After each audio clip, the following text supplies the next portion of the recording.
Hello, everybody. Welcome back to the Everyday Racer podcast. I'm Shaun, and Mark, my co-host, are here. Today we have Adam Shelton, Hey guys. ex-CB 500 Thundersport champion from 2013, if I remember right. Ex-super stock rider, and he's going to tell us all of his credentials, I'm sure, in a minute. Thanks for coming along, Adam. How you doing? No, thanks for having me. Yeah, absolutely fantastic. It's such a pleasure. I've never actually done anything like this before, so it's great fun. Yeah, no, we haven't done anything like this before either.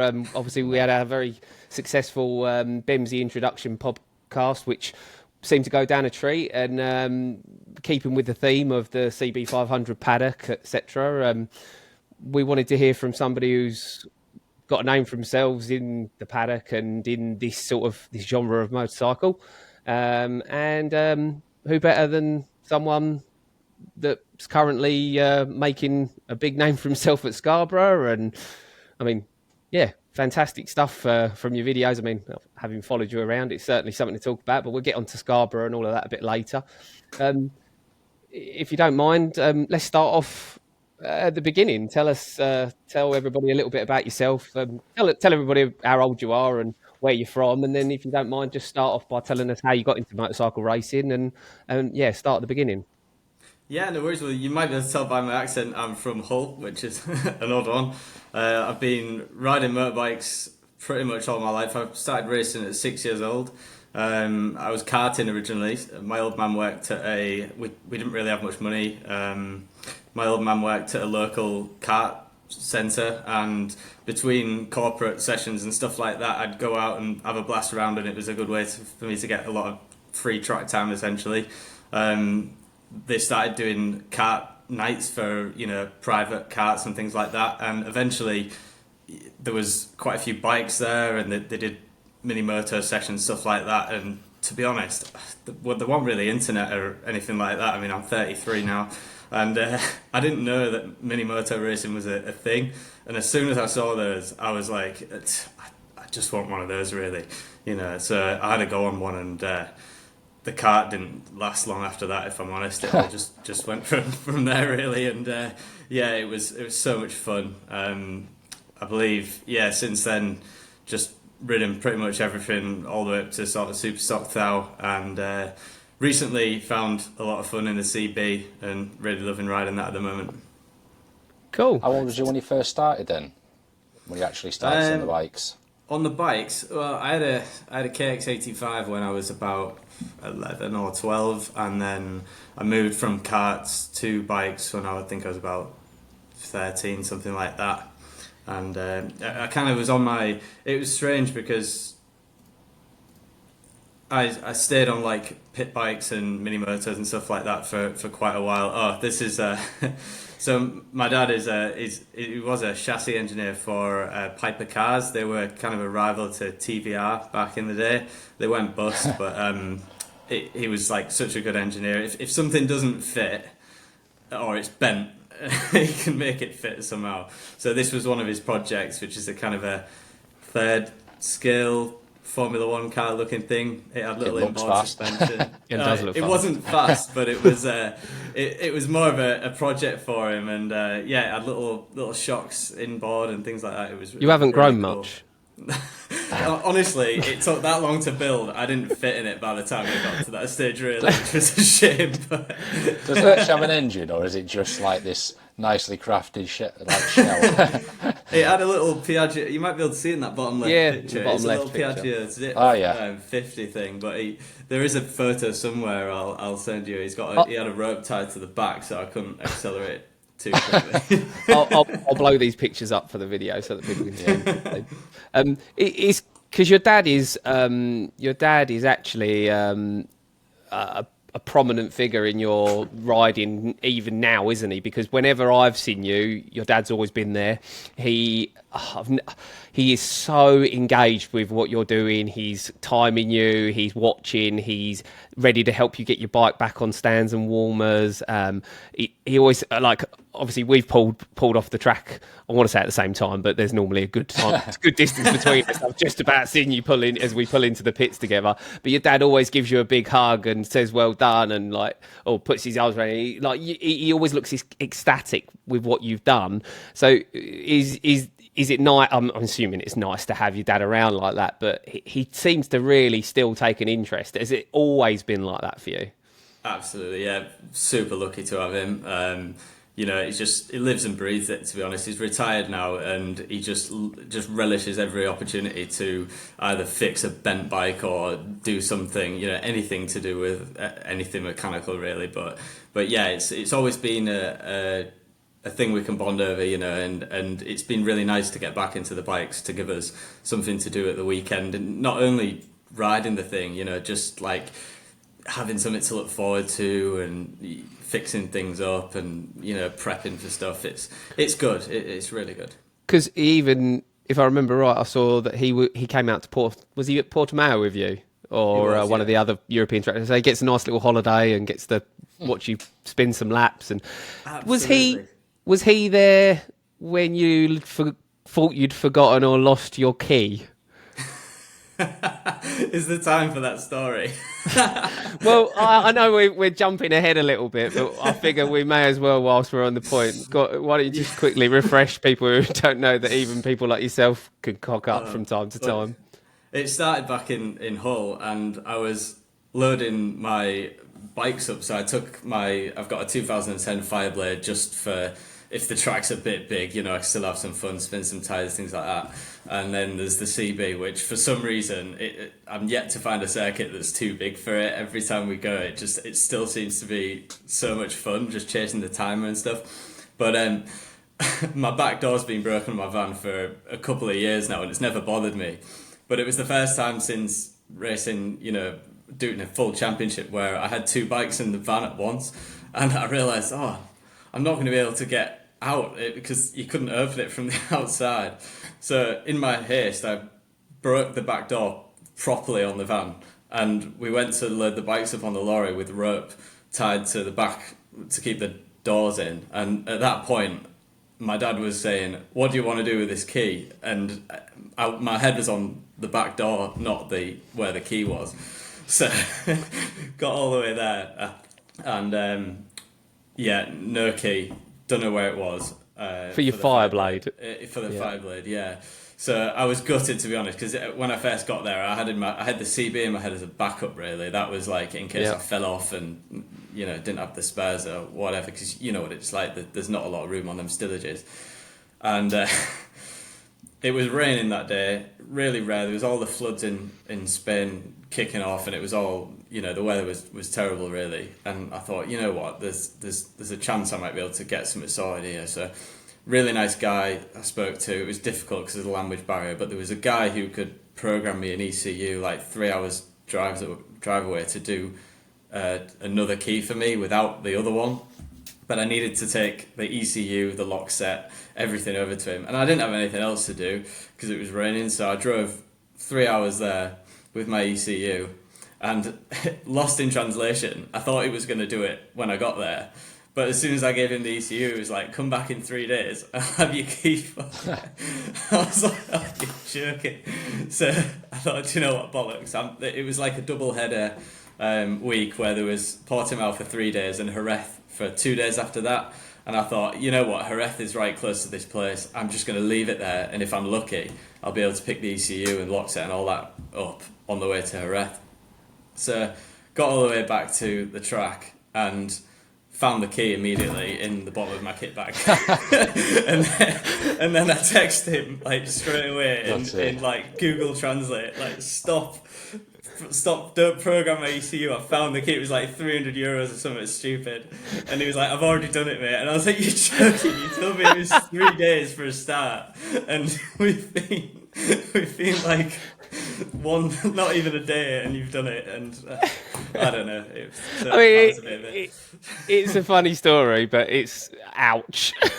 Yeah, but it was funny. So I was left with the CB for 3 days, and no wets. It didn't really dry up. Portimao was like the worst circuit I've ever ridden in the wet, and they must clean it or something before the GPs and stuff like that, because it was like almost unrideable.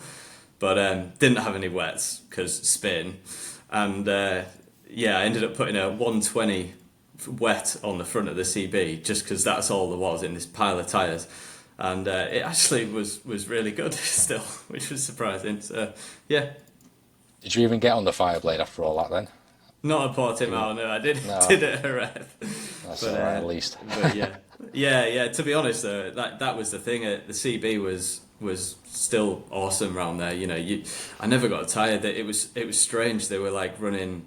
They normally run the three groups, but because of the weather being hit and miss, they just said free for all on the circuit, and I was just brimming the tank and running it dry and just seeing how long I could stay out there. And you have a rest on the straight, so it was like never got tired. It was good. Yeah, we saw some clips, and Yeah. Is the clip? Is this clip a Portimao clip?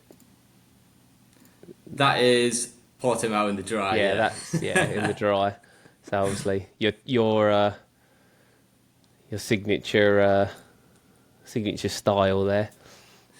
Yeah, I mean, do you know what? It's the foreign circuits are quite, there's a lot less imperfections in them, and it's a really nice. It's quite a safe environment, isn't it, to refine how you ride and stuff like that. This here is actually sort of what I think, if you ask the people that have raced with you, would say your signature style, as opposed to Sideways. Sideways. A forcible, like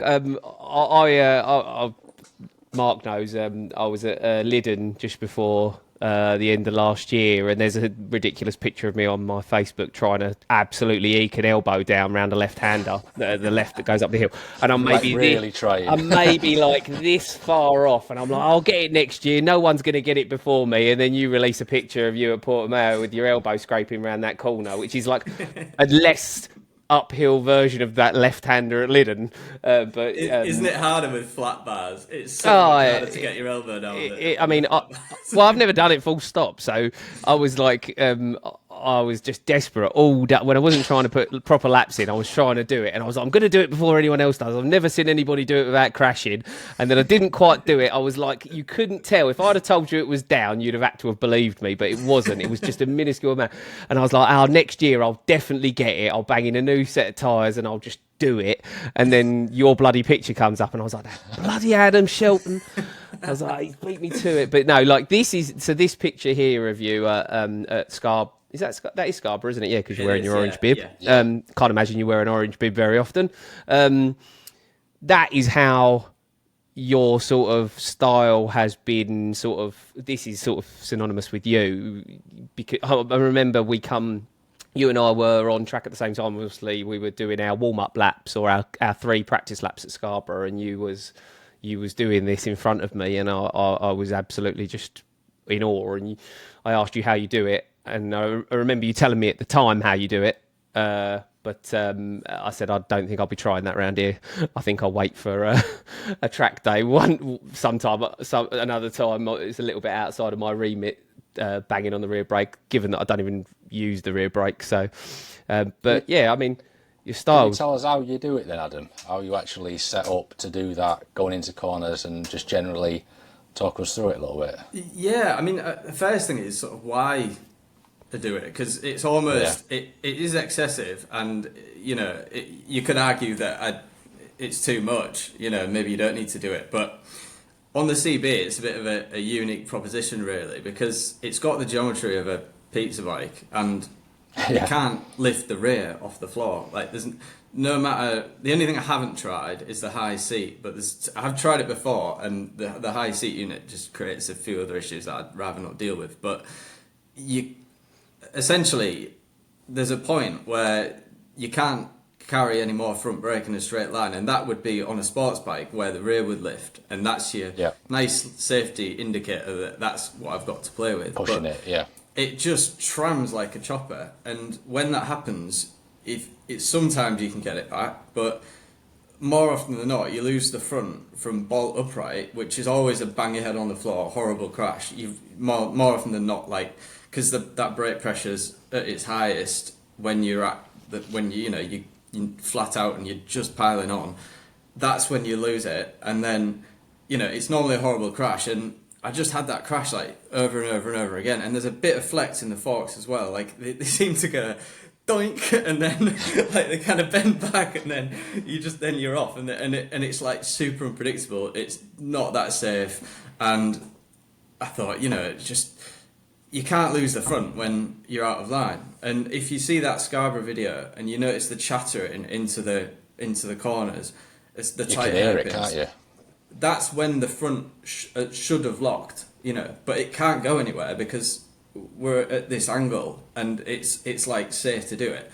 So that's, for me, it gives a little bit more. It's safer. It looks cool, which is a byproduct of that. But A bonus, isn't it? yeah, but it's just completely eliminated of that possibility of that same crash that just kept coming over and over and over again, and it always bloody hurts when you do it. So that's why. How is it is a different thing really. So situationally, if the corner's more than 90 degrees and you're going down more than 3 gears, then that's a corner that I would do it on as a general rule. If it's more like open out than that, then it's doesn't really do anything. It's generally a case of just going down, as many gears as maybe 1 or 2 gears, and then obviously no weight on the rear wheel. You let the clutch out, but you're on the back brake as well, and the clutch is never fully out. So you've got your control is by nipping the clutch in a bit more, and it's like a slipper clutch, and you can bring it back by adding more slip, or you can bring it back by lifting off the rear brake. So you obviously need that feel. I saw the drum and disc question the other day on Facebook, and I would just, I would advocate for the disc just because it gives you the opportunity to learn, I guess, to do it. But you've got 2 methods of recovery from that full lock, and whilst you're doing that, you can go right to the end of what you get away with the front brake, and you get that really obvious, like that's all you've got, you see, and yeah, that's kind of how you do it. You're just controlling the speed of the back wheel based on how your relative speed of the bike, and the slower the wheel is, the further out it'll be. The faster the wheel is relative to the front wheel, the more in line it'll come and be. And as you realign everything, if you do it right, it's just super smooth and safe, really. You can see why then you're using it quite a lot at Scarborough, purely because there's so many tight corners, and wanting to be safe with the front end, especially as you're coming down towards Mountside, like especially in the weather that we've been riding it in of recent. You wasn't there at the last round, were you, for 24, if I don't remember right? No. On the Saturday it was wet again, and it was, mind you, the weather we had when we were there together was horrendous. There was all sorts of crazy weather, and you're heavy on the front end, and the front wheels protesting a lot when you're trying to brake for a corner that's, well, I've never used first gear at any track on the CB other than Scarborough. So I can get why you would want to do it there more. But yeah, like from behind, it's an incredible watch, and obviously the crowds at Scarborough. You had a lovely write up, if you remember, in one of the programs for Scarborough. I think I sent it to you actually. Honestly, that whole meeting was just ace. I've never even been to watch a road race before that. I've just never have. And yeah, well, before we get to the point where you decided to go road racing, we'll take a quick step back because we've jumped quite far forward. Tell us about so you've done the karting, you've got onto some mini moto stuff. When did you first try your hand at like big bikes? Like what was because obviously I want to get to the point where you decided that you'd take part in the Thundersport 500 championship in 2013. So explain that for us. Sure, yeah. So the typical progression, money no object, would be mini motos, and there's like 3 classes within that mini moto series, and you've got your 4.2 horsepower air cooled mini motos to start with, then you go 8.5s, and then you go, I think they're called supers, which are like 20 horsepower mini motors. Power to weight is like unbelievable on them. Then you would move up, money no objects, you'd move up to the Contis, which are like, it might be, there's a lot more options nowadays, but then it was like the Conti V2 or V3, which is like AM6 50cc, like out the RS50 geared thing for the short circuits. Once you got to a certain level with those, you'd put a 70 kit on it and big wheels, and you could take it to like Mallory, and then that'd be your progression through to, if money no objects, 125 GP, and then 600 or whatever from there, depending on how lucky you were, really. Yeah. But for me, we didn't really have that much money at all. So when I sort of outgrew the mini motor and my knees around my ears, it was a case of pit bikes had just become a thing. They were nowhere near as good as they are now. There was like 2 different ones you could get, I think, and a lot of people found they were better with the original Honda 90 engines and things like that. It was crazy, but there was one series for those, and it was a super reliable bike at the time. I just did millions of miles on it down at the kart track. It was awesome. My dad lowered the swinging arm pivot on it to like make it handle a little bit more like a road bike, and we had the first ever alloy wheels on a pit bike. I know you can just get them now, but like my dad made some scooter wheels fit and stuff like that, which was cool. But yeah, just millions of miles on that, and then from there I moved on to the Aprilia RS 125 in like the Formula 125 championships. I did like NG, Darley-Moore, and I actually stayed on that bike for 4 years. I did super teens, and staying on that bike, because we didn't really know where to go after that, to be honest, for such a long time. That was what helped me to really like I didn't move very quickly. It actually got to the point where I was quite old. I think I was like 18 still on the Aprilia, and even though I'm really light, like I'm only in trim, I'm about 60 kilos, which is not a lot. For my age, I was racing against 12-year-olds like Fraser Rogers, Wayne Ryan, Brad Binder did a couple of rounds, like that, really small. And my dad did all my engine tuning. We had like one of the quickest bikes, but because I was significantly older and heavier, it didn't really translate to a quicker bike on the circuit. But still, it wasn't significantly down or anything like that. It was a great engine, that we had. But through staying on that bike for ages, didn't really. Every time you move up a level, the cost quadruples, and you present yourself with a whole new challenge every time. Especially like the transition from 125 to 600, like that's massive. And back then there's a few other different options now with the new super teens and things like that. But that was big. And after that, I did okay in super teens, finished second in that season. I had to go to the Red Bull Rookies. I think I filled out the application form wrong. I set a really good lap on the trial at Saxon Ring, and I was like almost 100% confident I was in, but it turned out I was too old. I was 2 weeks too old for the series the next year, so I didn't get in, which was really annoying. Yeah. So that wasn't going to happen. Still didn't have much money. We got hold of this really early model. I think it was the first version of the Triumph 675, and there was loads of because it was the first one, there was loads of problems with it, like inherent issues. We had to run an extra litre of oil in it and things like that. It only had a few thousand miles on it, but just quite a lot wrong with it. It ran okay though, nothing really went wrong, but we were just advised to do all this stuff. And I did a few track days on it, got used to it, did some club racing, and it just got to the point where obviously you're going through loads of tyres, and it's like, I can't really afford to race this. And I'd always known about CB500s. I always used to see them at Darley-Moore, and honestly, I never got it. I never saw the appeal. They weren't race bikes, But reluctantly, because it was that or nothing, we bought this old, really not a good example of a CB, and I took the Triumph and the CB to a track day at Cadwell, and my dad was like, when you're going to go out on the CB, and it got to the middle of the point of the day, I was like, oh, I don't want to go on it yet, I'll go on it later, knowing that this is my last go on the Triumph, And he said, if you don't go on it, there wasn't any point buying it, and what else are you going to do? So I had to go on it, and honestly, right, the Triumph I had was bone stock, as in it had the standard suspension on, and I'm a light kid. And when I was in super teens, we used to run. It's a real weird. I'm diverting a little bit here, but the front forks on the Aprilia, one leg does the damping and one leg sprung. So to get it to do anything on the standard suspension, we were running like 90 weight oil in it.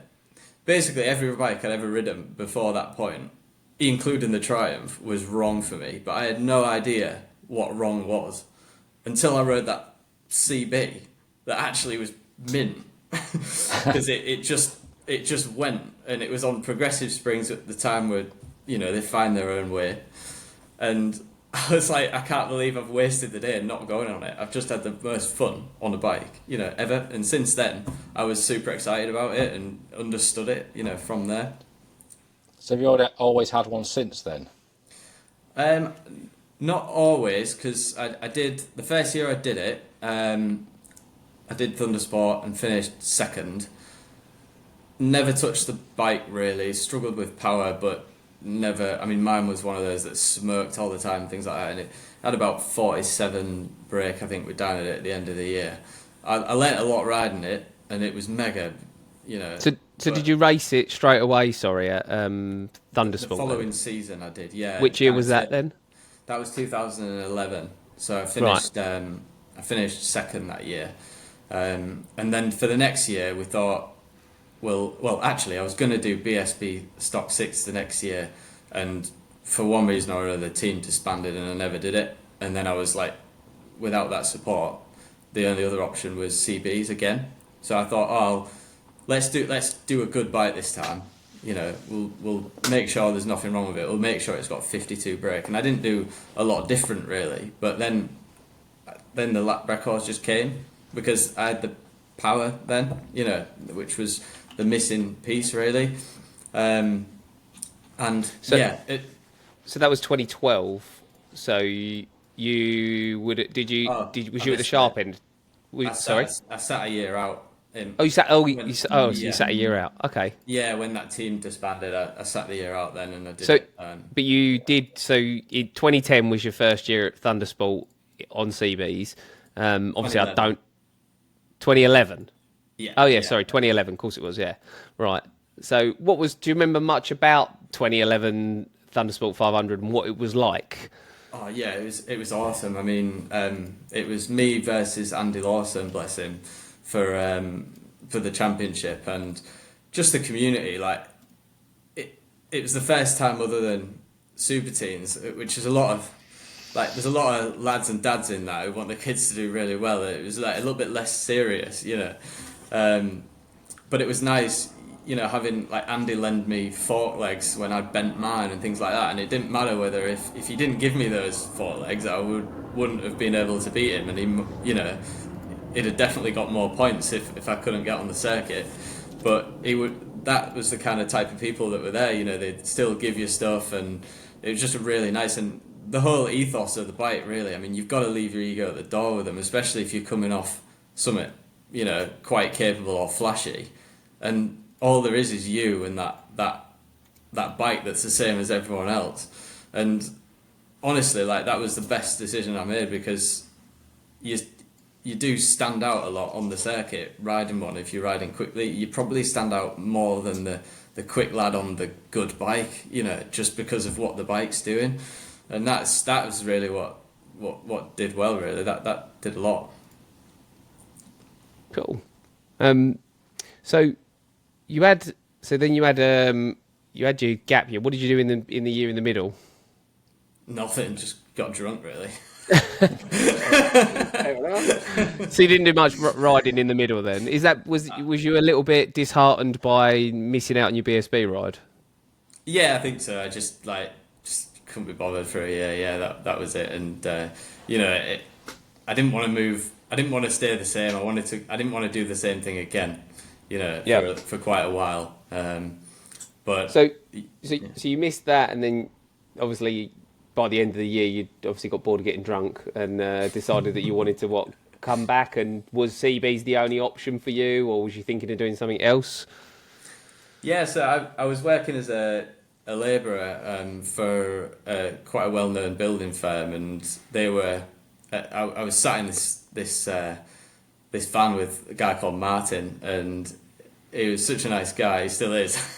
But we're going around like buying all this stuff for this building company, and it gave us like quite a lot of bargaining power with the companies that we're buying off. You know, because we were just buying the stuff, and that was kind of a real good in to get some sponsorship. You know, because we had the company credit card. You know, and I'd go around with him and tell him what we were doing and things like that, and I managed to get a couple of good sponsors off the back of it, you know, to help out with the year at the CB again, and basically got most of the year funded doing that, which was really good.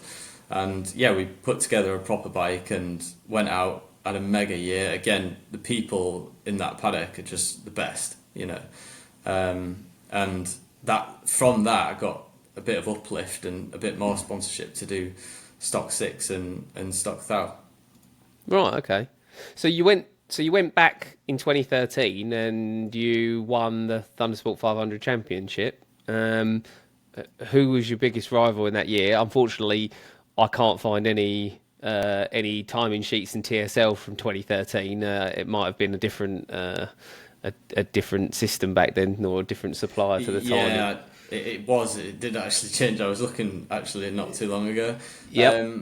I think it was probably Matt Shillings. I don't think he's riding at the moment. But then there was quite a good, you know, there was a few lads who came in and did it, like Steve Toombs did a round of brands, and Richard Cooper did a round, you know. So it was difficult, you know. It wasn't easy, and I remember following Richard Cooper at Brands in the wet. It was damp patches, and I've never seen like confidence like that over damp patches. You know, just the way he'll just settle the bike over the damp without losing any speed, just like neutral. Come past me, and I was like, bloody hell! So that's you know, that's how you do it. You know, so it was always a opportunity to learn, and the bike is. What's good about it is there's no worrying about being on your back foot. There's no worrying about settings, really. It's just you and how are you riding it, and that's still what I love about it today. You know, just all you got to think about is yourself and what you're doing and how you can improve. Really, it just gets rid of that massive thing in bike racing, which is what's my bike doing. Yeah, the bike's come on quite a bit since then, though, haven't they? Weren't they a lot more, I guess, just basic, like you said back then? Yeah, I mean, the only rule change that it was more or less the same as it is now. I remember the switch between 2011 and 2013 was you could have race shift rear sets, which was a massive thing just out of like Devil's Elbow and Mallory. Like hooking the next gear was pretty hard with the road shift. So that was good. And then when I'd moved on to 600s and what have you, they went through the different tyres, and I remember like the lap times, all my lap records one by one, you know, that the tyres were becoming better and better, and like the Dunlops are on now like are absolutely awesome, you know, compared to the Bridgestones that we were on. But that's good, you know. There's no this still last stages and all the rest of it. But other than like, it wasn't like James Toseland, like with the standard. When he was riding them, there was like standard footrests and things like that. Yeah. Straight off the road. Yeah, they had standard foot pegs. I can't even remember if they were allowed aftermarket shocks. They had to run a specific left-hand exhaust, just purely so that the exhausts, I think they were Micron left-handers, and they had to be able to be seen from the video, from the cameras on the circuits for sponsorship reasons. But other than that, there was almost nothing to them. I think they were even on road looms, weren't they? And everything was just tucked back in. It was like really basic. So I mean, you say like, weren't they really basic back then? They're hardly a technological marvel now, are they? No. But you know what? They look fancier, don't they? It's the parts, isn't it? The parts available now. There's everybody making their own stuff, aren't they? Whereas I guess then, like you said, if you're going off like standard road foot pegs, it's quite a difference, isn't it? Yeah. Well, they even had they looked like that. I mean, I'm sure I've seen pictures of them looking like they had standard seats and They just had like the standard under tray just cut down for racing. So you think in all of them silly little bits, you're talking like 20 plus the loom and you're talking 20 kilos. So no one would want to carry around an extra 20 kilos on the bloody thing. So I can't imagine it's good that. to see a bit of progression with it as well. I know Yeah. like the ethos is to keep it the same, but it's nice to I'm super excited about this Bemsee pistons roll. Like that is the best thing ever for it. You know, it's just the brakes are the disc is just too small for the weight of the bike. Everything just gets too hot. You know, and that's just huge. Like I'm so happy that they're letting that. You know, for 160 quid or whatever the pistons are.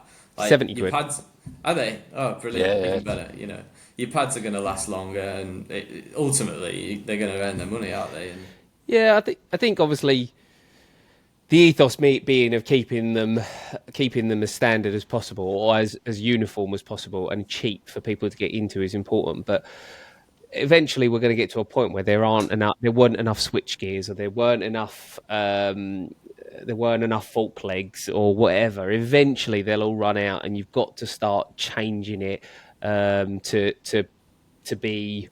I mean, isn't there a thing that we can't get? It's not piston rings anymore. There was something that Ben said that you can't get any. There's something that can't be got anymore from It's gaskets. It's gaskets, but it's for doing the tuned engines.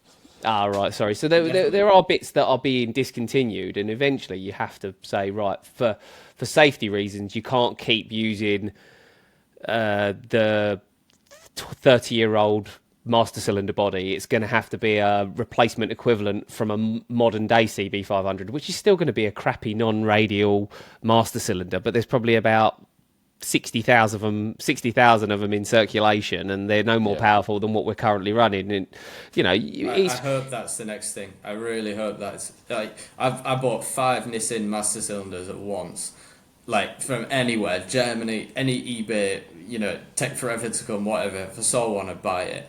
And literally, like 4 of them went in the bin because they're all corroded. You can't do anything with the bore on them, can you? You can put a new piston in it. But and then I went to Cartagena and it bloody popped in my face, and I got a face full of fluid on the back straight. You know, yeah, I've brought this up a few times. I've been a bit of an advocate of let's change the master cylinder. It's the weak. To me, it's the weak. Apart from the disc, which is obvious, it's the weak link of the bike. The calipers aren't too bad.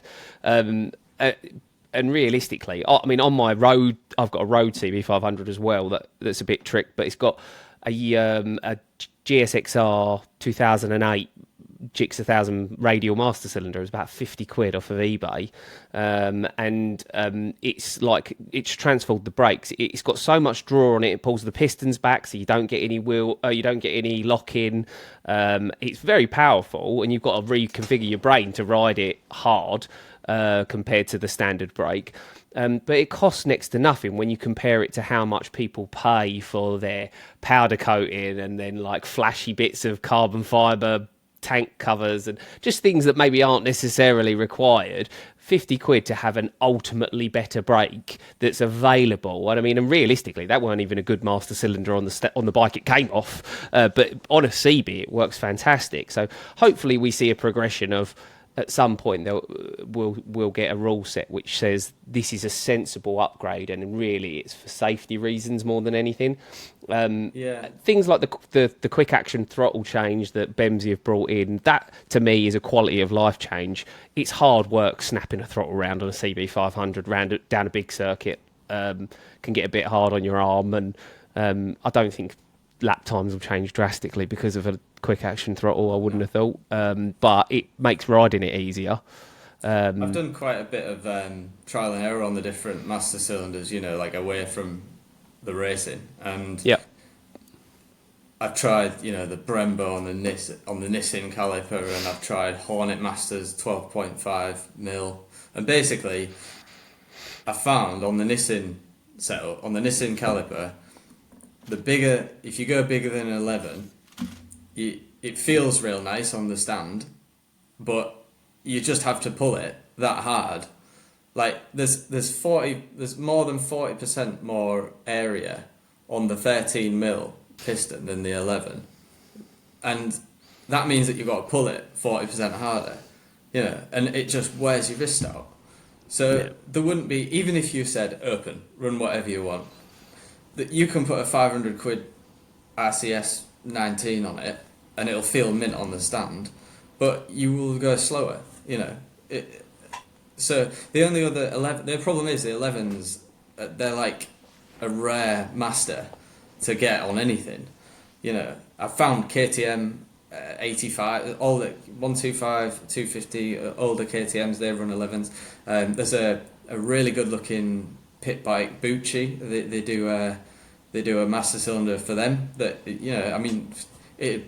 be fine. I think the AliExpress do one. I think it's like 60 quid. But I'd rather run an AliExpress master than one that's going to talking pop because the finest quality now. I don't care. That's better than a corroded bore, like with the fluid leaking. Like, I mean, there's an opinion.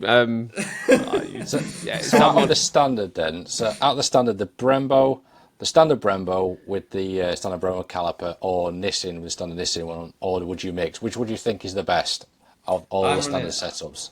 I've tried them all the way around, whatever, and the one I'm using all the time is the standard Nissin 11 with the standard Nissin caliper. That's what I run. With the disc, with the actual brake setup. So I found that every single pad that you can get runs out of its operating range, like every single one. So all the sintered pads. What pad would you use then? Well, all the sintered pads feel good to start with, and then they just go like wooden blocks, like when they're too hot. Yeah. And whatever you do on the lever, it doesn't do anything else.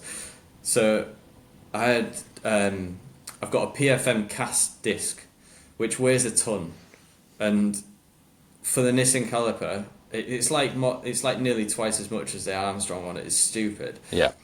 But it just keeps friction a little. I get like 3 more laps before it starts to go. It's too hot. Yeah. Yeah. But for that, I've got something that weighs twice as much, and you can't run a sintered pad with it. So I've got to run those SPS dual carbons, and there's not a lot of feel. So there's nowhere near, there's nowhere near the feel of the normal setup, but the power is a bit more consistent, and that's the only thing really. I do believe you can get a Z04 that'll fit the Nissin, but JP for a set of pads is not good. Yeah, it's a lot of money. Well, JP, who's doing the pistons, is doing his own pads. I don't know who he's worked with on those. I haven't opted for a set of the pads yet. I have opted for a set of the pistons for my bike for Bemsee to try them out, see what the difference is, see if it makes a difference. So, I mean, I'll be able to give some feedback on that at some point. But for 70 quid, I thought it's not worth not giving it a go. I didn't think. Well, one of the things that are discontinued are the Nissin caliper mounts. You know that bracket, like that's discontinued, and mine's like the caliper's coming off all the time. It's the threads are getting baggy and things like that. Obviously, safety thing. It would be awesome to have just a 10 or 20 mil, like what you did with your brake setup, just a slightly bigger disc that'd drop the operating temperature right off. Yeah. That's all it needs. Like, then all those pads that previously didn't perform would come more within range, and we're back to 30 quid pads again. Yeah, like I say, I'm on my road bike, which has been built now for the last, I think I've had it 4 or 5 years on the road. It's still running the original. Bear in mind, I don't ride it every day. I ride it on sunny days out on a weekend occasionally. It's still running the same set of SBS dual carbons, I think, that I put on it, or SBS Street. I can't remember which ones are in it. I'm sure it's SBS. On a Brembo caliper, the standard Brembo caliper with a Hell line with that GSXR master cylinder. And I checked the pads the other day because it's due an MOT ready for next year soon. And the pads look like they've hardly been touched, and it's definitely done more than a set of pads worth of riding. But because there's just zero drag on those pads, the master cylinder just seems to have that extra draw on the pistons to pull the pads back off the disc with an Armstrong disc. There's zero pad wear. I'd really like to put the setup on a track day and see how it performs. I mean, Mark, you've got a you've got quite a fancy brake set up on for your track day days, haven't you? Yeah, I mean, I've as always I've gone over the top with it. So I've got an M4 caliper with a larger disc, and then that's using the dual carbons as well. And it's got the Hell master cylinder, so it is good. But I'm going to be honest here. I am not the fastest rider, definitely not compared to someone like you. So it needs someone who can push it to say this is actually better than and worth the effort, because it costs a lot to do it. And for me, it's just bling and messing about. But if you rode it, you might find that it's you could actually push it more. I don't know. Definitely. Like, obviously, that's not sustainable. Like how much that's probably cost. But you could do you could do an off the shelf, like standardized CB, be all and end all, good enough setup that would be like, I don't know, a Brembo, like standard fitment Brembo, Ducati Triumph. Like there's standard the radial mount that you get, and then just a normal master cylinder, and that would just fix it. Well, don't they do that in the French series? They're all allowed to run that radial brake setup, and the fork brace and a couple of other bits that we don't do. I know a couple of people have planned to go and do some of their rounds before, and they have been invited over when I think Thundersport was around. They were invited over, and I don't think it ever happened, but it would be good to go and see how they perform versus our sort of UK spec CB500 race bike, using somebody more of your level, Adam, where there's a proper benchmark to see the comparison between the two bikes in their spec and ours would be quite cool. Let's take a step towards between your Thundersport championship where you won, and then you sort of went off to, so you did some BSB and you did some Superstock. What was your highs and lows of Superstock and BSB? So I didn't actually do BSB. I was really lucky to get a really good sponsor at Thundersport, and they originally did me a really good deal that would be a couple of years, and that was kind of unheard of at Thundersport, really. I was really lucky, and the plan was to go to BSB, and did a year on the 600. Lap times would have put me on the front row at BSB. I was really happy with that, and then I just made a stupid decision at the end of the year, and I thought, I've not got long left with this sponsor.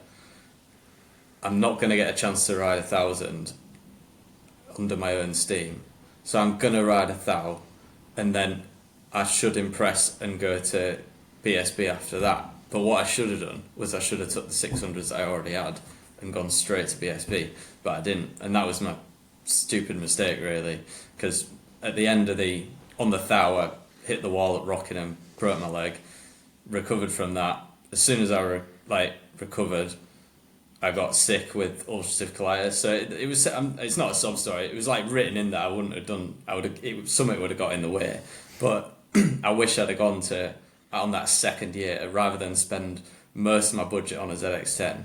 I should have took the ZX6s that I already had and just ran with them. But I've done it now. Hindsight's wonderful, isn't it? Yeah. Is that when you were? I seen a video with you and Michael Dunlop on, I think it was your YouTube. Was that then, or was that afterwards? Yeah, that was at Thundersport. So he was coming to test a new R1 at Thundersport, and it was just the best meeting ever. Really, it was great. I mean, he did fall off, which was a shame, but it was just awesome to learn off. I've never seen anyone turn a bike like at speed. The way he countersteers like so aggressive. He's like a ninja on the bike.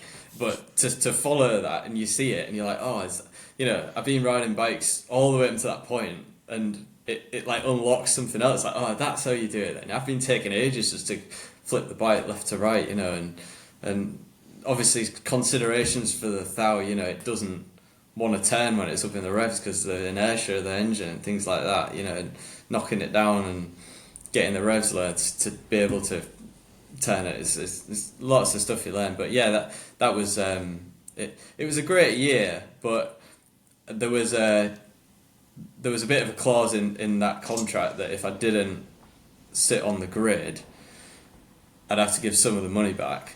So 28 days after I broke my leg, I was at Anglesey on the next round. My leg wasn't even started to knit together. It was the horriblest meeting ever. Just so I didn't have just so I'd keep my sponsorship money, basically.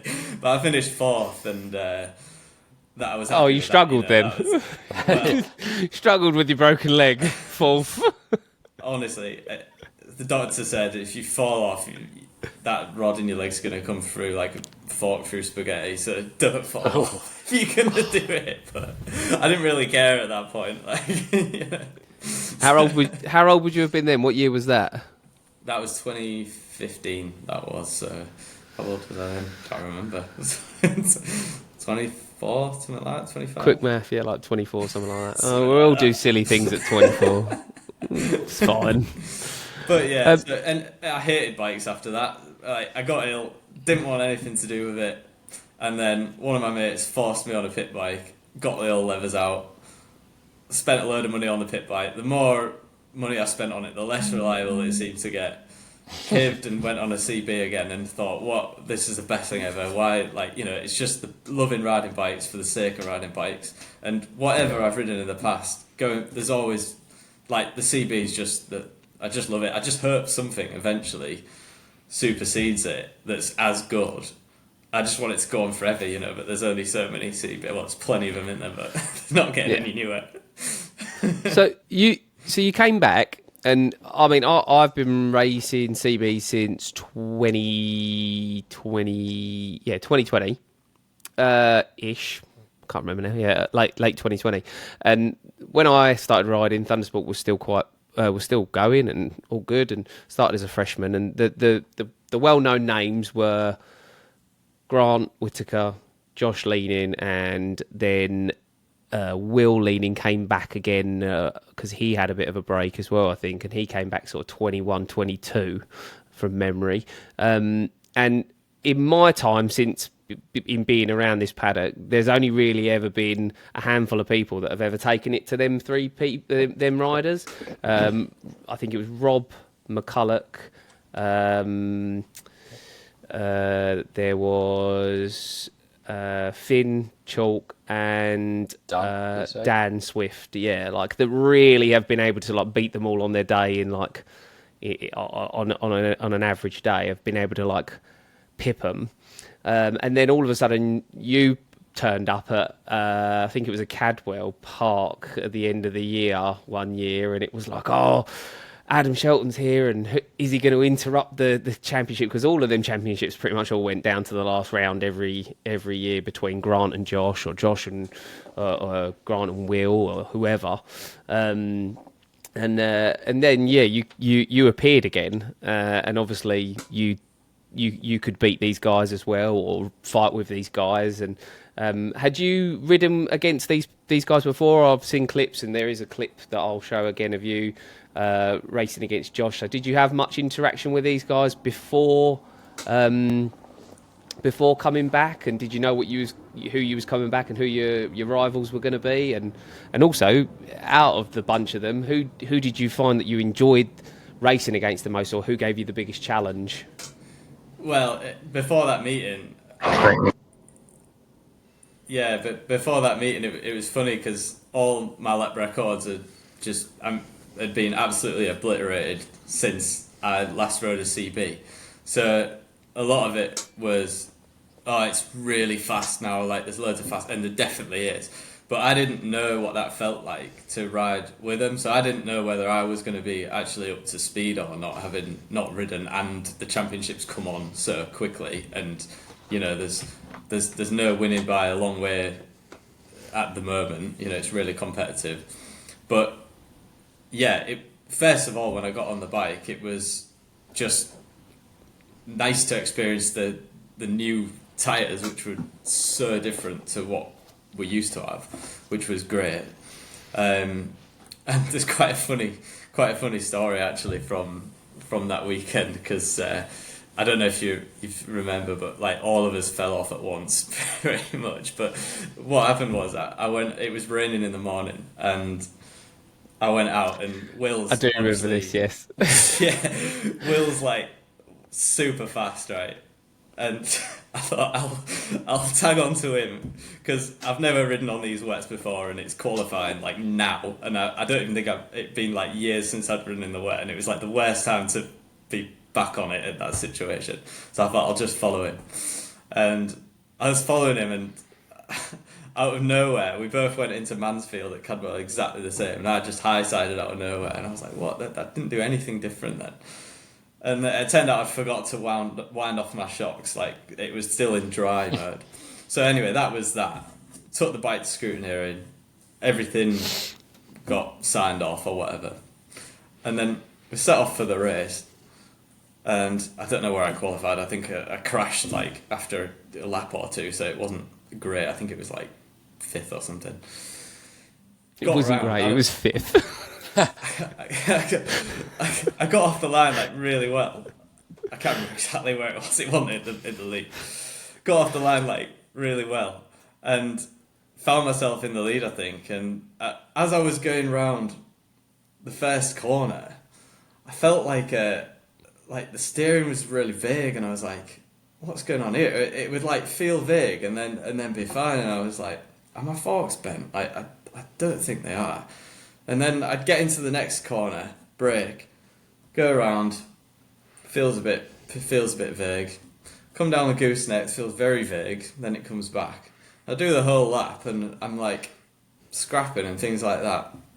Anyway, it happens again, and then I get to the gooseneck, and literally out of nowhere, I just lose it, flat out. I'm sliding on the floor, and Sam Munro's bike comes over my head.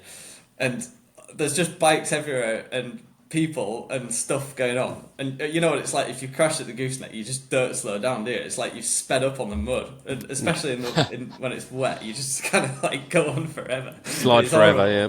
Yeah, and I like come round on the floor, I was alright.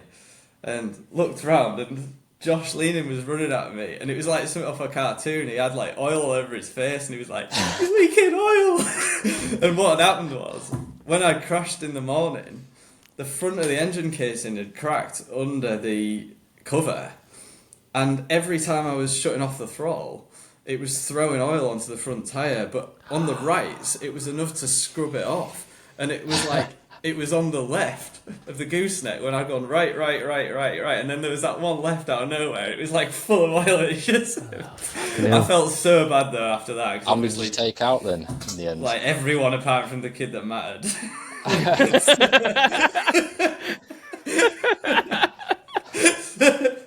But honestly, I'm sorry if you watch this. I really am sorry. But it sort of wasn't my fault. It passed scrutineering, and it wasn't leaking. Like if you looked at it, it wasn't leaking. It was just check underneath your engine case covers, people, after a crash. There wasn't any oil there. There wasn't any oil. It was just literally coming out under pressure. You know, but, I think. I don't think the kid that mattered was too upset with it from memory. Genuinely, no one likes to win like that. I think they would have all preferred it hadn't happened. But these things happen, and other people get bad luck as well. That's racing, isn't it? Other people probably had some bad luck throughout the year and other bits. So. That can't be helped, but yeah, who out of them? So when you have stayed on, so out of them people, we're putting you on the spot because this is what people want to hear now. Who would you say was the slowest, the harshest? who was the slowest? Who was in the fucking way all the time? Who was the hardest challenge, or who raced the hardest? Would you say when you've come up against these people? I tell you, what was really impressive. Sam Munro was really impressive. Like he came straight from British Supersport, and he'd done basically nout on the bike, and he was 99.9%. Like if he'd have had another morning on the bike, you know, it'd have been there or thereabouts, which was great. But that whole weekend, that was like Mer 3. Like it was just ace. Like everyone was. I wasn't expecting to win by any. At all really, because I'd not ridden in ages. It was my dad's birthday that weekend, so to win it was like win one of them was like really. I was really happy with that. But like, everyone was super aggressive, not just with me, but with everyone else. Like there was people, there was not enough room for the bikes around a lot of the lap. I wish it was televised, that one, because it was so much fun. Especially there was a point in the race where my front brake I was with the front five. I was one of the five, and I got brake fade so bad that I couldn't keep with them. I had to let off and let the brake come back because I just wasn't. There was too much going on for me to have no brake at those points, So I dropped back off, and I was very lucky that they were slowing each other up that much that I had enough time to back off, let the thing come back to cool down a bit, and then I could go again. And yeah, but in answer to your question, I'd say I really like riding with Josh Leaning because it's like a breath of fresh air because he just doesn't take it seriously at all. We just have a laugh, even on the straights. We'll just wave at each other and just stuff each other up, whatever. It's all good fun, innit? If you haven't had Josh come past you in a session, look over his shoulder and call you a wanker. Yeah. You're obviously doing something wrong because it's just normal behaviour. But no, I think one of the it's great. Thundersport had that 2 grid scenario where they had freshmen's and seniors and sportsmen's elites together on 2 separate grids towards the end. And one of the only things that I disliked about moving from a freshman to a sportsman, I liked that I got to be on circuit with the quicker riders and learn a little bit and all of that. But the one thing I did miss was watching those sharp end elite races between the top sort of 4 or 5 guys. And like you say, Sam, lovely guy as well, spoken to in the paddock before, and clearly talented.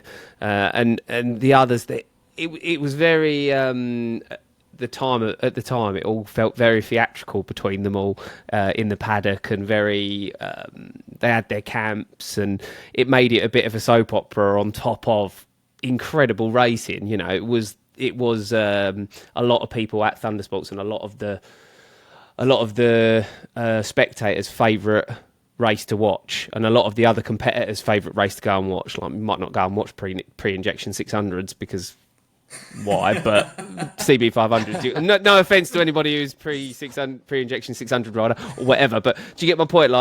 It used to be such a great thing, and then I got to a point where I'm racing with these people, and I was like, I'd talk to Mark, who I plot up with all the time, and he was in seniors, and I'd be gutted because he'd be like, "Oh my god, it was an amazing race," and I was like, "Yeah, I only saw them fuckers for about 4 corners, and then they were gone, so I missed it all." But I think that is still sort of people like yourself and people like Grant and Josh who have taken themselves off to Scarborough after Thundersport's closed and maybe haven't moved on to No Limits or racing anywhere else. CBs have sort of picked up their... They've got No Limits, and that's a successful club for CBs, and now obviously the Bemsee Championship.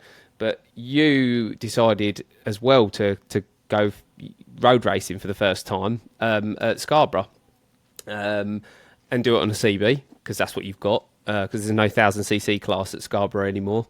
And I think the crowd at Scarborough see the CB 500s much like the Thundersport crowds did, as a spectacle of hard, honest racing.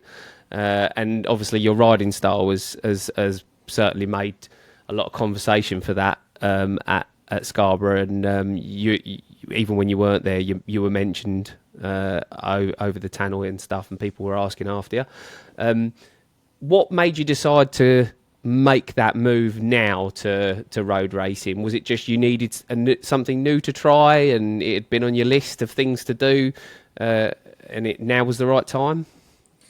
Yeah, I mean, honestly, I don't think I was mature. I wasn't allowed to do it when I was younger, full stop. And then as I've become more of an adult, if you can call it that, I didn't think... honestly, until when I actually did it, I didn't think I was mature enough to do it, because you've got to decide where you can push it. There are places you can short circuit it there, But then if you do it in certain places and it doesn't work, then obviously that the worst can happen. But it is one of those things where, like, I'm used to falling off 2 or 3 times a weekend. Like, I've always been like that, and I don't care. That's just how I ride. I always fall off, and I like pushing. I like feeling what happened. Like, pushing to that limit, and then stuff doesn't always work out. That's how you get your feel, right? But to have to dial it back in certain areas around there, knowing you could. I mean, there's probably a couple of seconds on the table there. Like, there will be, but you don't want to fall off a cliff, like literally, if you come off in places like that. And, it's a strange... I had the best couple of weekends ever when we did that. It was so good. And the people there are amazing, Even if I didn't do it, even if I'd like to go and watch just for the sake of it, because it's just great to be around that paddock. I've never experienced a road race. I'd love to go to TT. I've never been. But to go and experience the people there, it was like going back in time for some reason. I can't put my finger on it, but it was a bit. And then just like the festival vibe as well, it was brilliant. But to ride like that, it's a challenge. It's a real mature way to ride, knowing where you shouldn't go near the thing that does well and works for you as well, and to go faster and faster and faster, and drop, to do that and think it's working for me, but there's a point where it isn't going to work, and you're going to pay the price for it. It's very tempting to go into that like red zone on a few of the corners where you probably shouldn't do that, but it works, and that's the temptation. It does. There's I'll send you a video after, but there's into the S's at the top. It's stupid. Like, you literally on the curb, your shoulders in the fence, and then there's 2 bumps as you tip right into the first of the S's, and if you hit that bump just right, it flings the bike onto its front end, but it actually turns it in for you as well. Like, if you do it just right, it feels just appalling, but it works and gets you in the right place. But when you do that out of sync, like, I ain't done it bad enough out of sync yet, but I will do eventually, and for it to not to pitch it on the front and do that when you're relying on that to get you around at that speed, like, those are the types of things we've got to be wary of there. So, like, that's the maturity thing that needs to happen. What time did you end up getting there then in the end? Is it the quickest like that record, or was it? Yeah, it's lap record, didn't you? Is it? The previous was 2:03.5. I think I did a 2:02.1. I think. But as I say, that lap, there was I fucked the first corner up like so badly and was still under for some reason. And then there was another mistake. This the video with the helmet cam on? Yeah. Yeah. The second race, yeah. And I made 2 big mistakes in that lap, So there's more. It's like you say though. You almost have to. It's available to you, but you've always got to take your brain out to make it work because of where you are. I mean, when you explain to people that if you're doing it on anything, if you're doing it on a 600, you're doing, I don't know what, 150 mile an hour towards CAF by the time you get to the braking marker. And you've got your choices are hit a stone memorial or hit a building. Which one do you want to pick if you go wrong? Like, it's not great options. And on the CB, it's you're nearly touching 120 mile an hour. It don't take a lot for it to go horribly wrong. So if you want to do that extra little bit, you have got to take your brain out and make it work. I didn't go particularly fast the 2 times. I'd had a big break between short circuit racing and deciding to come back and race at Scarborough, and decided to make my return there. And the weather weren't fantastic, and I've never really done very well in the rain and the wet and the damp, and just put a load of pressure on myself and made it even worse. And then, I know you've got a lot of experience, and you've had a lot of race starts and a lot of different weather, and the fact that you're able to get to yourself to that level in a new environment like that and know where your limit is in that environment is incredible. And I think that's what everybody does there. Everybody will go there and for themselves on the day will set themselves a limit and say, right, this is it for today. I know that I can go faster, but I need more time and I need more laps and I need the conditions to be a little bit better so that I can understand the circuit and understand my level of riding there better first before I'd start eking bits of my brain away to push. I totally get how you feel, mate, honestly. Like, I didn't even think that... I thought it was like the TT. I was literally there and I thought they weren't running in the wet until my dad said, no, that you are running, get your leathers on. And I felt like, oh... You know, like this is my first experience of the place, and it's wet. I didn't even think I'd have to deal with that. I mean, I looked at our qualifying sheet, and I know you had a bit of a problem in qualifying, and I was like, "There's no way that I out-qualified Adam." I was like, what happened? What went wrong? Like, and then obviously it didn't take. I thought, well, I've got to look at this on the bright side of things. If he's going to pass me towards turn one, so I can try and get behind him. Well, I've never seen anybody start that quick. Like, you flew through us like threading a needle. That's 5 years of 125. That. And this is it. And I think this is the thing, because there was a lot. That leads us on to, like, a lot of people have said that, you know, your bike legality has been questioned. Like, anyone who's video. Yeah, like, I mean, I'm just shy of 6 foot, 13 odd stone, and you're tiny. Like, you are tiny. So your bike is going to fly on a straight, you know.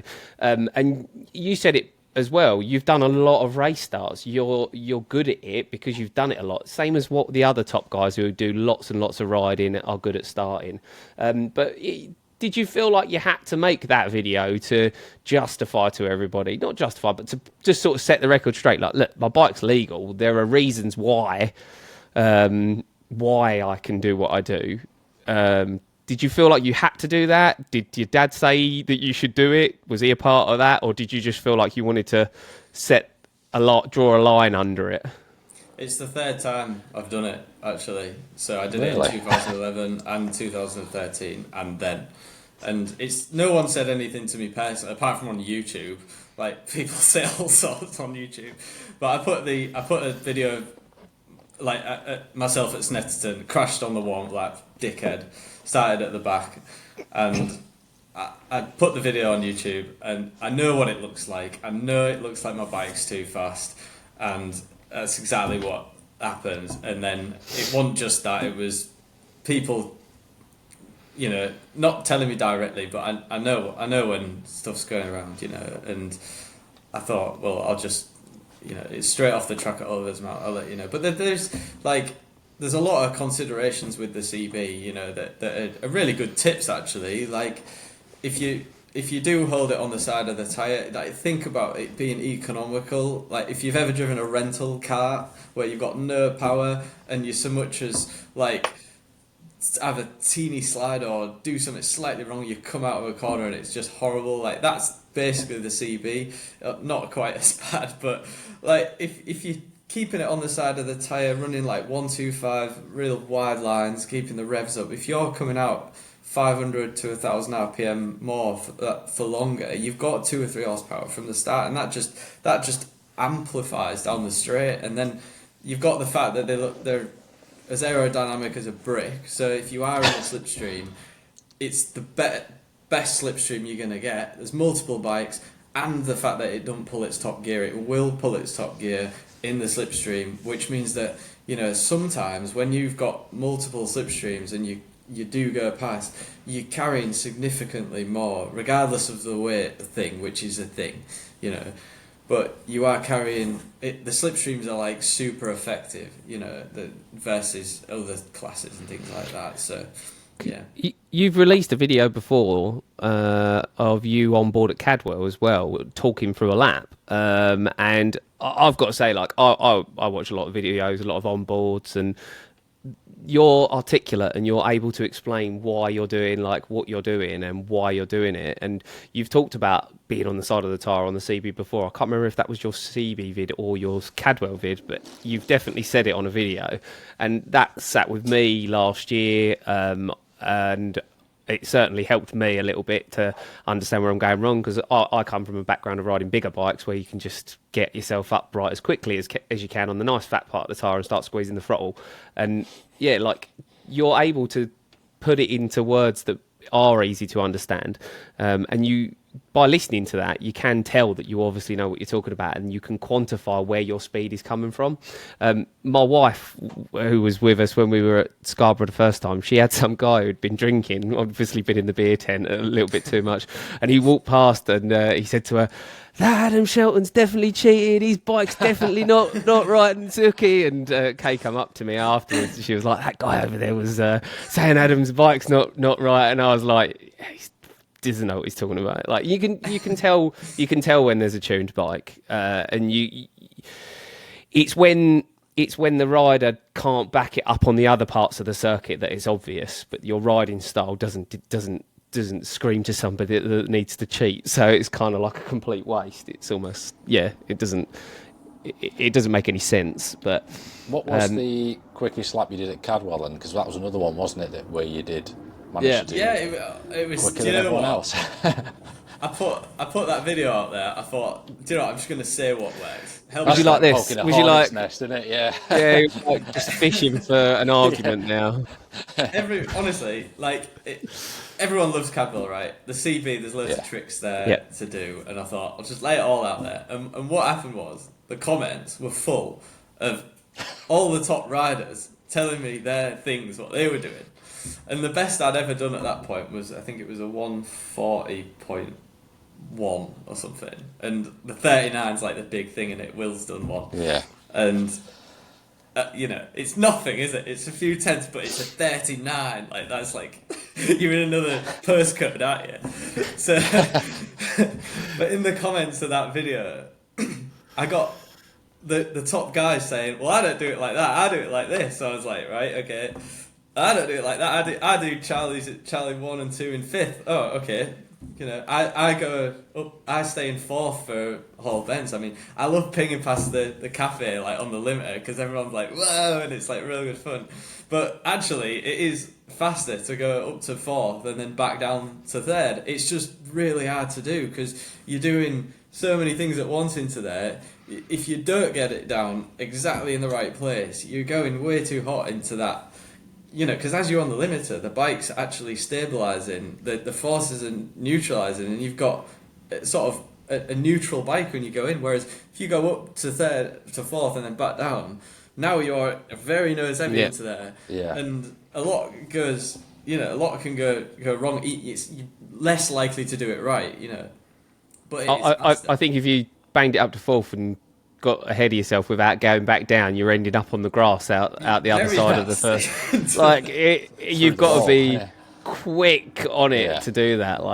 But that was that's something, and loads of little things that came out of that which were great, and I just went back and just put them all together for the 39. Really, I was real pleased with that. But and that was the Dunlop tyres as well, wasn't it? No, it was on. No, he was on Supercourses. He was on Supercourses, and that's his. The only. That's the biggie, then, is it? Yeah.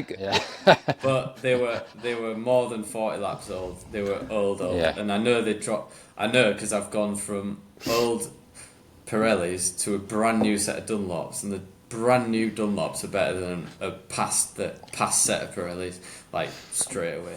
Not saying that.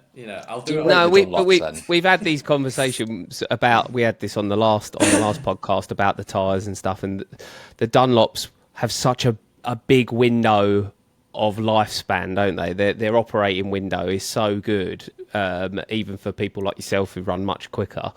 You can get more out of them for longer than on a Pirelli, and for what you gain with a Pirelli, the fact that it wears out so much quicker, it makes it a negligible purchase, really, unless you are chasing a single lap. the Dunlop's kind of the benchmark, isn't it? Because that's what's been ridden on for so long now. And luckily for us, Bemsee have taken on the Dunlop as the control tyre. No Limits still use it as the control tyre. Scarborough, I think, is open tyre, but majority people were either Pirelli or still on Dunlops as well. And I think Grant that held the lap record before you took it off of him at Scarborough? I think it probably was. I think so. Yeah, so Grant would have been on Dunlops as well. And you were as well at Scarborough. You ran Dunlops as well. I did use Pirellis as well. Oh, sorry, did you use Pirellis at Scarborough as well? Oh, right, okay. Both. I used everything basically. I even was in, like, you could run a wet front just because of the way the track is. You could run a wet front all the time, you know, if you wanted, and there's not enough corners to get it to the point where it's throwing itself to bits, which is funny. But with the Pirelli and Dunlop thing, you know, like, Cadwell's quite light on tyres as far as circuits go, and there are some circuits that Pirelli is definitely better on. Like, it's normally where there's a tight corner onto a long straight, and that's like the only place where, like, out of, you know, like at Scarborough, for example, like, the Pirelli is easier to just, if it's up to temperature, it just comes on a little bit nicer, you know, from that low speed when that one time you've got to modulate the throttle. And then there's like other circuits and things like abrasive circuits, but with that you just lose your obviously the tyre life is loads. But I did a test in Jerez actually. I bought an old Pirelli scrub off eBay. It was 30 quid, and it was from 2017. And I took it, and it was absolutely mint. It's completely tangent, but I was just going to test how an old tyre would be, you know, that was good, and it was good. It was all right, but that's completely by the by. So with now lap record holder at Scarborough, obviously you did your meeting. Did you only end up doing one meeting? You did, didn't you? The first one I was like not satisfied because it was that's right. So you did two, and I think you and I did separate meetings for our last ones at Talon last year. I think you did the one with the amazing weather, didn't you? You got real good sun. Was it? Yeah, you got incredible weather at the sun, and I ended up with a very, very wet Saturday and a very, very foggy Sunday where we didn't even turn a wheel. But so. You've done Scarborough, you did Thundersport, you won championship there. Obviously, you said you've got a CB and the 2010 Fireblade, that shape, 2008, 2010 onwards Fireblade. What's the plans for you for this year, 2025? You said earlier that you were interested or you were really excited for Bemsee. Does that mean that we can expect to see you on a grid at Bemsee? I will definitely have a go. Yeah, it won't be till the second half of the season, unfortunately, just because I've seen the dates and I'm just not going to be able to do them. I've bought an F900 as well. Right. Excuse me. But I'm not like in with the championship or whatever. I've just bought one of last year's bikes, and I know that a new one's just come out with lighter wheels and lower bars.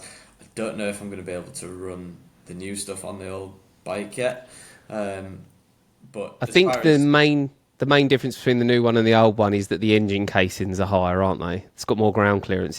Was the key change for all the riders that were making the move. Was that right?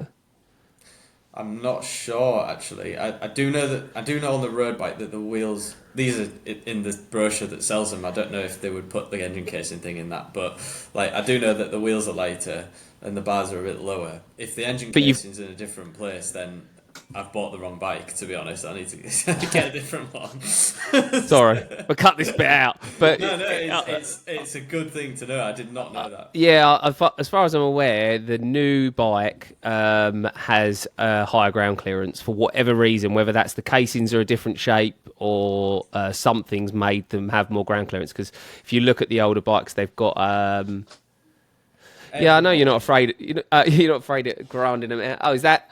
Is that your bike? No, that's an F900. Oh, that's an F900, yeah. So that is a problem. Is one of the complaints. That's I think people have said. Isn't that touching? Looks like it is. Yeah. So there is. So they've actually made. I think Fortis do a cover that helps that slide, and I think the new bike that doesn't do that. It's got more ground clearance. Might be worth looking into. Maybe it's just a casing change or something else. But So you've bought an F900 with a view of what maybe going and doing some F900 Cup this year as well. Well, the funnest before I actually did that Thundersport at Cadwell on the CB, I had so much fun that year just chasing lap times. You know, before I did the race, I knew I was going to be quick enough. Like I didn't know I could at least do the times, you know, but I thought it'd be fun to do that with F900s and just see if I could get near the front on paper, and then if I did the odd one, because I'm not bothered about doing a full thing. If I do get there on paper, then it'd be nice to just go to a round and just see how close, you know, we could get.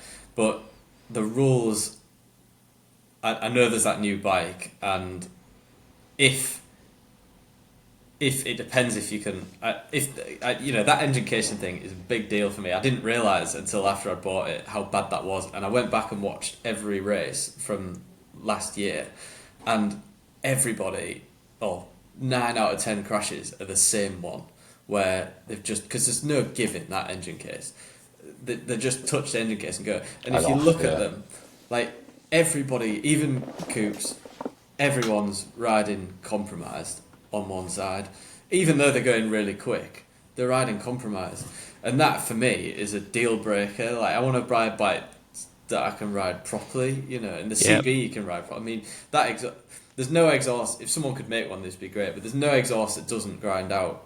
Yeah, I mean, we've got a Josh one, and it's welded out the way. It grinds still, but there's give in it.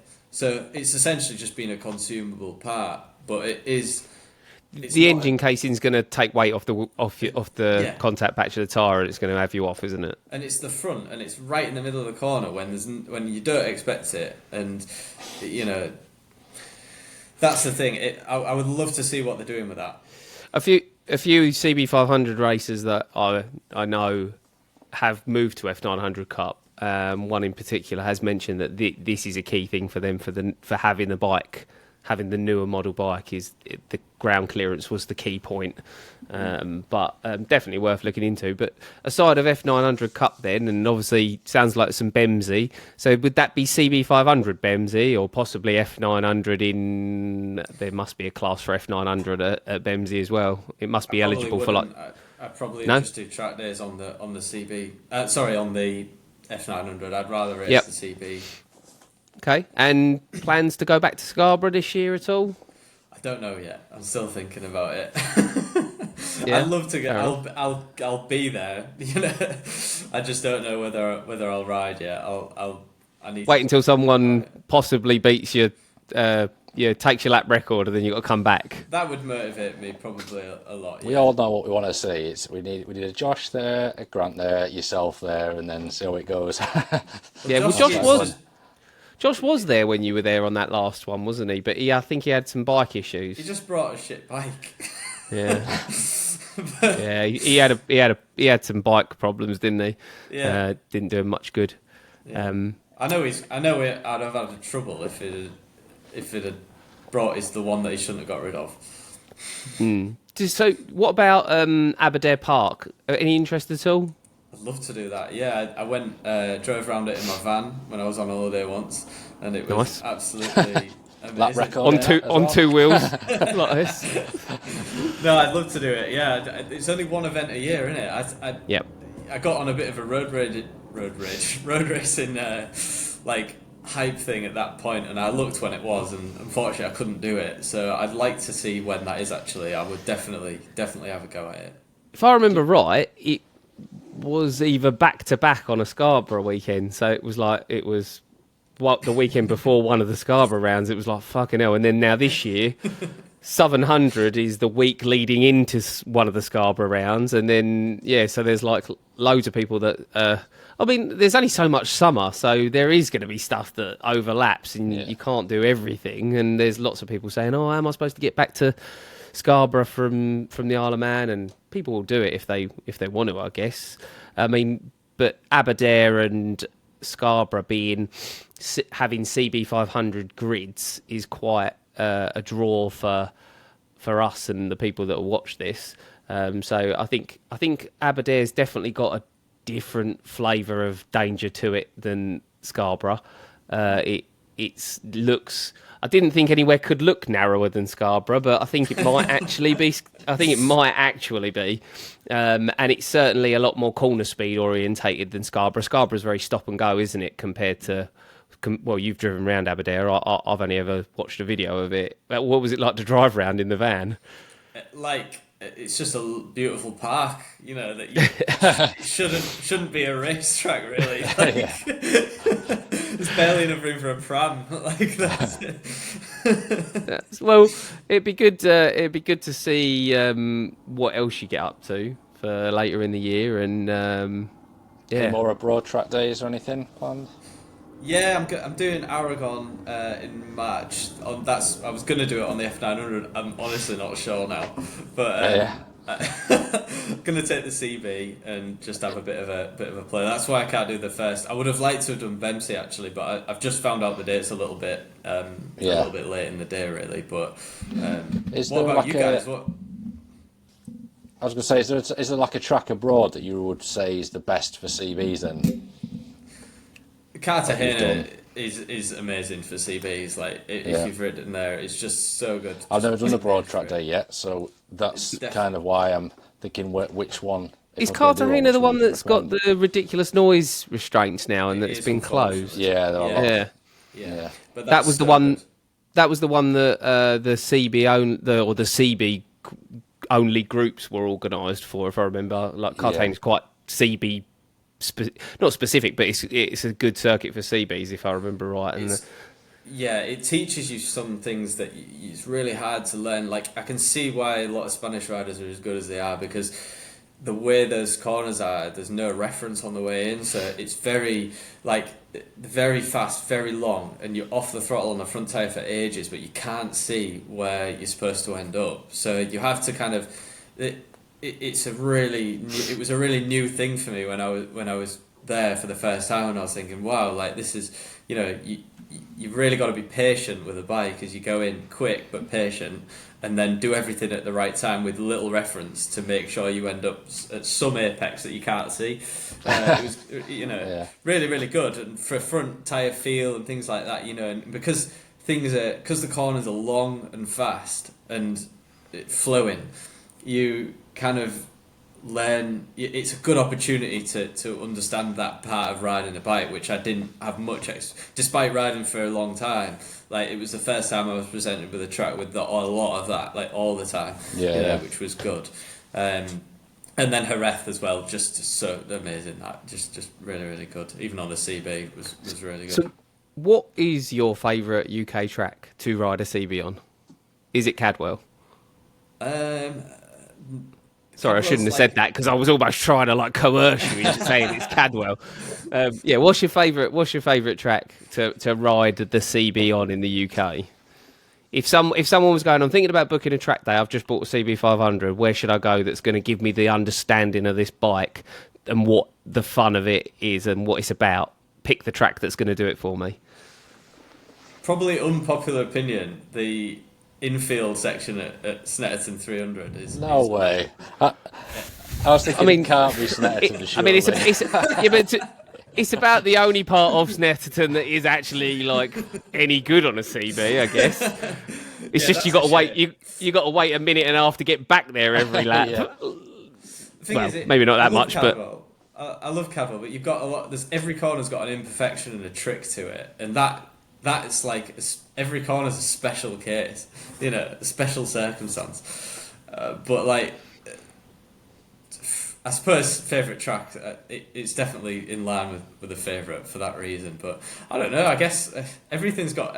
I really need to think about that. You're right though. From turn one at Snet to when you're finally upright on the back straight if you're doing the 300 circuit, even on a CB5. In fact, the first time I ever rode a CB500 was at Snet on a 90,000 mile road bike on 20-year-old commuter Bridgestones. It was starting to overheat and everything, and it was just on a track day. It was my friend; she'd brought it along, and I had a go on it. There's actually a video hidden somewhere on my old YouTube channel of me mucking around with my mate on his Fireblade on it. Yeah, it's brilliant, and it just, you're right. That infield section is perfect for a CB. From turn one to the back straight, it's just it's technical, but the CB can make it nice and flowy, and it feels good. And you're the big open. It's like so you got big open hairpin, and so turn 1 to turn 3, the left hander going down towards, is it Agos? That's good. Is it Agos? I can't remember. Either way, yeah, it's a great section of section of circuit, and see, it is nice on a CB. Unfortunately, Thundersport never did the infield section, so whenever we went to Snetterton for Thundersport, it was turn 1, back straight, bomb hole. Yeah, that's a shit. Last corner. They say it's going to be 300, and then they can't get the marshals, innit? Yeah, and then I think No Limits do Snet 300, but I think the races, at No Limits, I might be talking out of turn, but I think it's like a 6-lap race or a 5-lap race, because it's just so fucking long. Like, yeah. So the race is so long, it has to be shorter laps because of the time it takes. But yeah, it is a great section of track. I just think, unfortunately, on a CB, it feels very, very hard work getting to and from those bits of that circuit. Yeah, absolutely. I've never done Brands GP. Love to do that. I don't know if that. Whatever. You must have done it, but not on a CB, right? I've done Brands Indy like 100 times, just never the GP circuit. Never thought that. Really? Oh, yeah. I mean, I think you'd enjoy it on your Blade. The GP, I mean, if you like riding around Port Mayo on a CB500, you're going to like riding Brands GP on a CB500. I don't see why it's any different massively, but yeah, Brands GP is good. But I've not ridden Brands GP on a CB500, so I've only ever done the Indy. But the problem in the UK, really, out with tracks per mile. Especially up north, you can easily get to something decent, can't you? Within a couple of hours, it's awesome. What about Anglesey then? Because that's always a bit of a fan favourite, isn't it? The Anglesey track, especially coastal. I do. I've always struggled with, like, for me, it's the worst circuit for setup ever, because half of the track's fast and flowing, and half of it's stop start. So like, if you set up for the flowing stuff, you bottom out on the stop start stuff, and then if you set up for that, it won't turn through the fast stuff. But honestly, on the CB, none of that really matters. So it's definitely up there, and it feels like a weekend away, doesn't it? It feels like you're on holiday for a bit, which is super nice.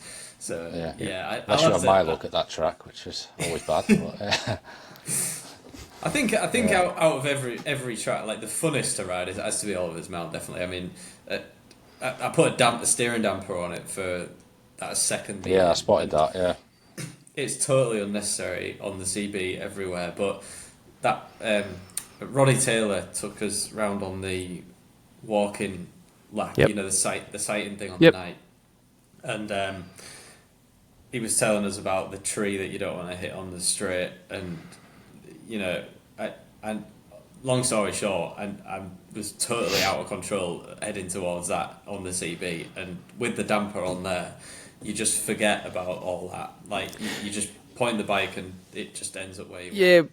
I remember we came, I think it was would have been after qualifying or something. I remember talking to you about it, and I was saying, you come over Jeffries, and I've never had a CB shake its head like that, and it's just all over the place coming over there, and it was a bit sketchy. And I saw that the rules did say that they were allowed, and I was waiting to see when somebody would appear with one. And the fact that you did it, and it obviously works. And like you say, completely unnecessary everywhere else. I think it's 600 just grams as well. Yeah, I mean, like you need to watch the weight, obviously. But like you're going down that hill, and on the track walk, Roddy goes to you, this tree, mind this tree. I mean, we've put a big mattress strap to it, but that's more to protect the tree, really, because if you hit it, you're coming off worse. And then, like the first time you go down there, you're on the side of the tyre, and you're thinking, well, I'm riding 50 horsepower ish, I can pin it, and you keep the throttle wide open, and then you're absolutely thinking, how am I still heading for this fucking tree? Like, and the front's just doing this, and yeah, not fantastic feeling when you know what the stakes are and you've got trees one side and a big fucking ditch and a field full of cows below you that you might land on if it all goes horribly wrong. I've never had a tank slapper on the CB until like a proper lock to lock is just appalling. You can't do anything about it. Yeah, like the thing is, there are tracks that, like, obviously Cadwell, it's easy to get a front end loft, but because you're dead straight, I mean, yeah, all right, you come up the mountain a bit banked over, but it straightens itself off quite comfortably and it's fairly simple.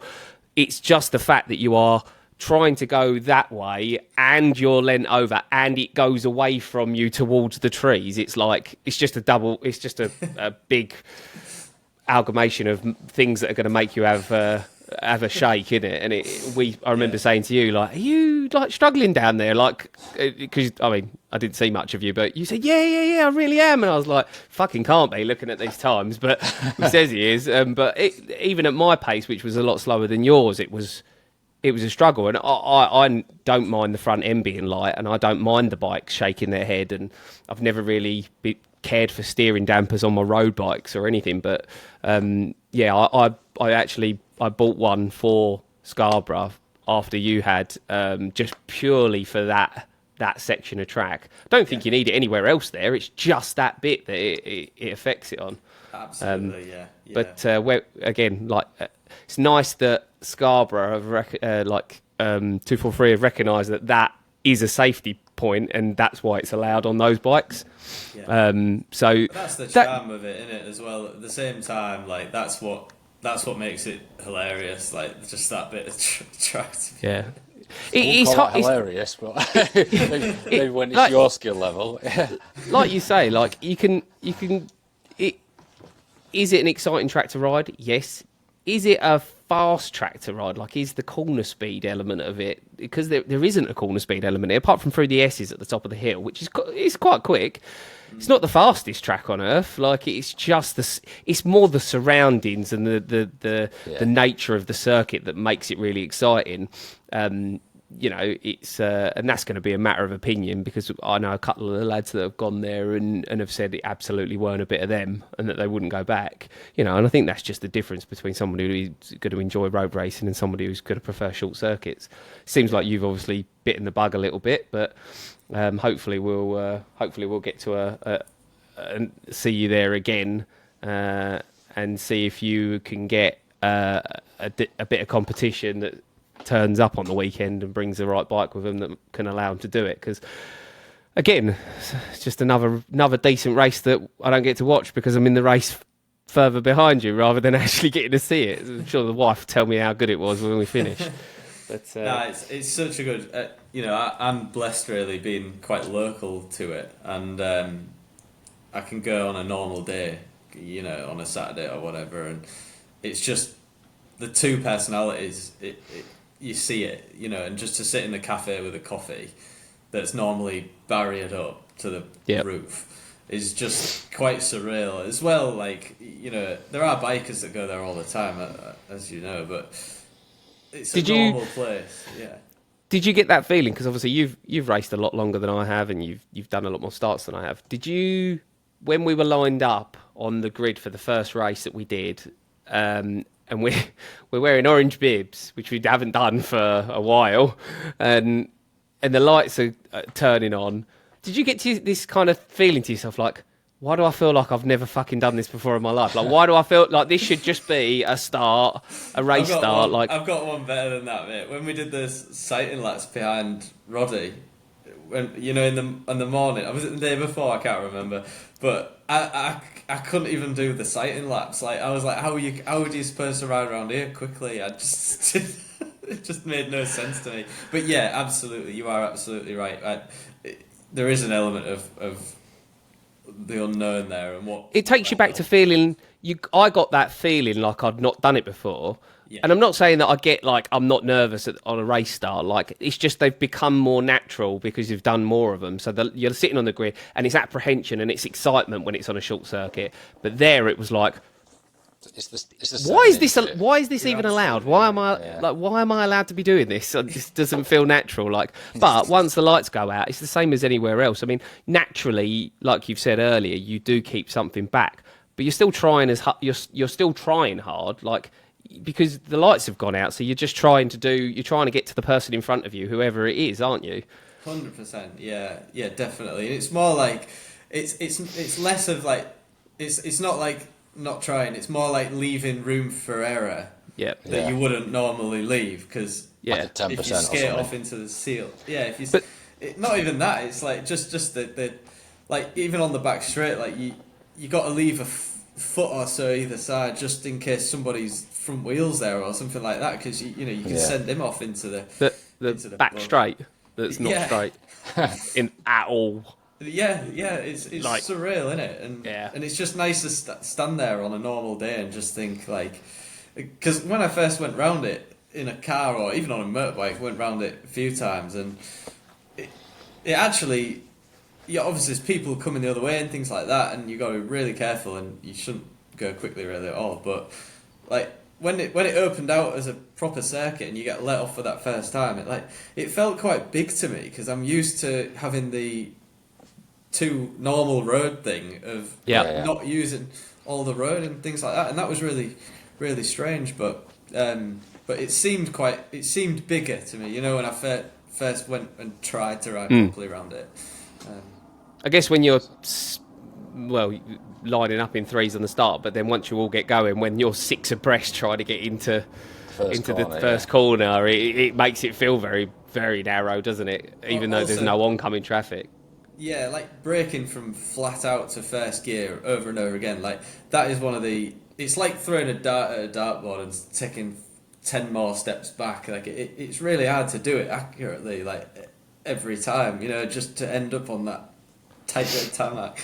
So you see a lot of like in that video, for example. There's so many mistakes, but I haven't done enough laps to like not make mistakes yet. Like that's just how it is, isn't it? Well, hopefully we get, like I say, hopefully we all get back. I've got plans to go back this year. I'm going to the first round, which is the second round because the Spring Cup's been cancelled due to the road closures and stuff that's going on. So it'd be good to see you if you do make it to any of them. And I know Mark and I are both planning on doing some Bemsee. I've got no plans with Oliver's mount, that's for sure. As soon as I see the mattress on the tree, it's like, no, it's not for me. I love watching, honestly, even if you like everyone who rides around gets respect for me. Like it is just nuts. It seems to smooth out a bit when you go quicker. To be honest, it's an odd one. But I'll make a note of that. It will go Bemsee, the faster I go. Pull your finger out.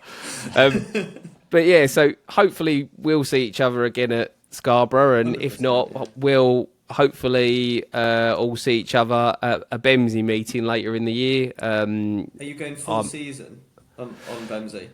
No, because Scarborough is going to be the commitment. I want to make sure. I want to try and get a dry weekend in sunny Scarbados, and that's my main focus. I don't know for definite what I'm going to be doing, but I'm definitely going to do some CB500 at Scarborough and some ZX6 Supersport at Scarborough as well.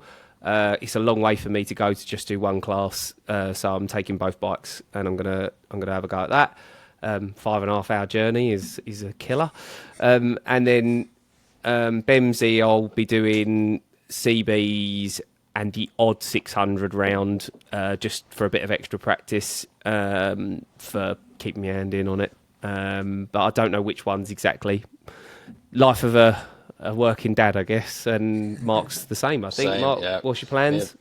Hopefully a bit of Bemsee and maybe some no limits as well, maybe even the Wirral one as well now that that's started back up again. So I'll just is Wirral back on? Yeah, apparently they're back, so hopefully I'll be able to just pick between the ones that dates wise suit and give it a go.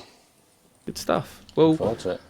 I think we've spoke for nearly 2 hours, and it's been really good. Busting for a week, that's for sure. Yeah. Well, Thanks for coming on, Adam. Cheers for No worries, telling thank us. you for having me. No, it's been an absolute pleasure. Thanks for being our first podcast interview and telling us about yourself and your history and how you feel about CB500s. It's been great.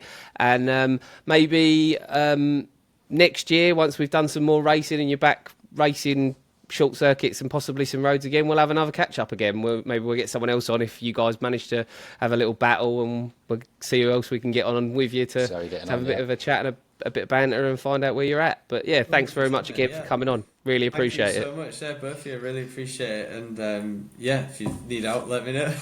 Yeah, no, brilliant. Thanks very much. I definitely need some advice. Yeah, we'll take you up on that. You're getting bombarded now all summer. You won't be getting rid of me at the tracks now. Right, we're going to wrap it up. Thanks very much. Thanks everybody for listening. See you next time. Cheers, everyone. Cheers, guys.